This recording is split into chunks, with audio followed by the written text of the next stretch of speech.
Hello guys, welcome back to my mini vlog guys. ಇದು ನಂದು day 6 mini vlog guys. ಯಾಕೋ ಸರಿಯಾಗಿ ವ್ಯೂಸೇ ಬರ್ತಾ ಇಲ್ಲ, ಸೊ ಅದರಿಂದ ಸ್ವಲ್ಪ ಬೇಜಾರಾಗಿದ್ದೀನಿ. ಇಟ್ಸ್ ಓಕೆ, ಪರವಾಗಿಲ್ಲ. Try my level best.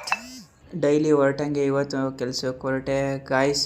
So ಹಂಗೆ ರೋಡಲ್ಲಿ ಹೋಗ್ತಾ ಆಟೋದಲ್ಲಿ ಒಂದು ಲೈನ್ಸ್ ನೋಡಿದೆ ಗೈಸ್. ಲೈನ್ಸ್ ನೋಡಿ ಹೇಗಿದೆ ಅಂತ ಹಂಗೆ ಒಂದು ಕಮೆಂಟ್ ಮಾಡಿ ಗೈಸ್. ಒಲವ ದಾರಿಯಲ್ಲಿ ನಗುವ ಸಂಚಾರಿ ನಾನು. Wow, nice. ಅಲ್ಲಿಂದ ಆಫೀಸ್ ಕಡೆ ಬಂದು, ಇದು ನಮ್ಮದು ಎಕ್ಸೈಟಲ್ ಆಫೀಸು ಗೈಸ್.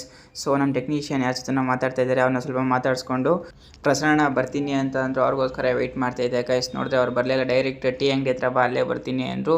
ಸೊ ಅವರು ನಾನು ಬರೋದಕ್ಕಿಂತ ಮುಂಚೆನೇ ಬಂದು ನನಗೋಸ್ಕರ ವೆಯ್ಟ್ ಮಾಡ್ತಾಯಿದ್ರು. ಯಾವುದೋ ಹುಡುಗಿ ಜೊತೆ ಕಾಲಲ್ಲಿ ಮಾತಾಡ್ತಾರೆ ಅಂದ್ಕೊಂಡೆ ಗೈಸ್. ಹತ್ತಿರಕ್ಕೆ ಹೋಗಿ ನೋಡಿದೆ ಯಾವುದೋ ಕಸ್ಟಮರು.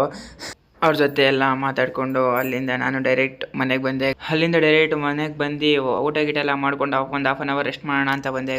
ಅಷ್ಟರಲ್ಲಿ ಒಂದು ಕಸ್ಟಮರು ಇಂಟರ್ನೆಟ್ ಬೇಕಿತ್ತು ಅಂತ ಹೇಳಿ ಇನ್ಕಮಿಂಗ್ ಕಾಲ್ ಮಾಡಿದ್ರು. ಸೊ ಅವ್ರದ್ದು ಹೆಂಗೋ ಒಂದು ಬುಕ್ ಮಾಡಿದೆ. ಯಾಕೋ ಕೆಲಸ ಮಾಡೋಕ್ಕೆ ಮೂಡಿಲ್ಲ ಅಂತ ಹೇಳಿ ಜಿನ್ಪರ್ಗೆ ಬಂದೆ ಗೈಸ್. ಯಾಕಂದರೆ ಇಲ್ಲೆಲ್ಲ ಬರೀ ಲವರ್ಸೇ ಇರ್ತಾರೆ, ನಮಗಂತೂ ಯಾರೂ ಇಲ್ಲ. ಅಟ್ಲೀಸ್ಟ್ ಇರೋನಾರು ನೋಡ್ಕೊಂಡು ಹೋಗೋಣ ಅಂತ ಬಂದೆ ಗಾಯ್ಸ್. ಅಲ್ಲಿಂದ ಮುಗಿಸಿ ಮನೆಗೆ ಬಂದೆ. ಮನೇಲಿ ನೋಡಿದ್ರೆ ನೀರಿಲ್ಲ ಅಂತ ಅಂದರು. ಇವನು ಅದೇ ಟೈಮ್ಗೆ ಬರ್ತಾ ಇದ್ದ. ಹಂಗೆ ಬಾ ಇಬ್ಬರು ನೀರು ಇಟ್ಕೊಬರೋಣ ಅಂತ ಕರ್ಕೊಂಡು ಹೋದೆ ಗೈಸ್. ಅಲ್ಲಿಂದ ನೀರು ಇಟ್ಕೊಬಂದೆ. ಅಯ್ಯೋ ಚೆಕ್ಔಟ್ ಆಗಿಲ್ಲ ಅಂತೇಳಿ ಮತ್ತೆ ಹೋಗಿ ಚೆಕ್ಔಟ್ ಆಗಿಬಿಟ್ಟು ಡೈರೆಕ್ಟ್ ಮನೆಗೆ ಬಂದೆ. ನೆನ್ನೆ ರೊಟ್ಟಿ ಮಾಡಿದ್ಲು, ಇವತ್ತು ಚಪಾತಿ ಮಾಡ್ತಿದ್ದೀನಿ ಅಂತ ಚಪಾತಿ ಮಾಡ್ತಿದ್ದಾಳೆ ಗೈಸ್. ಯಾಕೋ ನಿದ್ದೆ ಬರ್ತಾ ಇದೆ. Good night.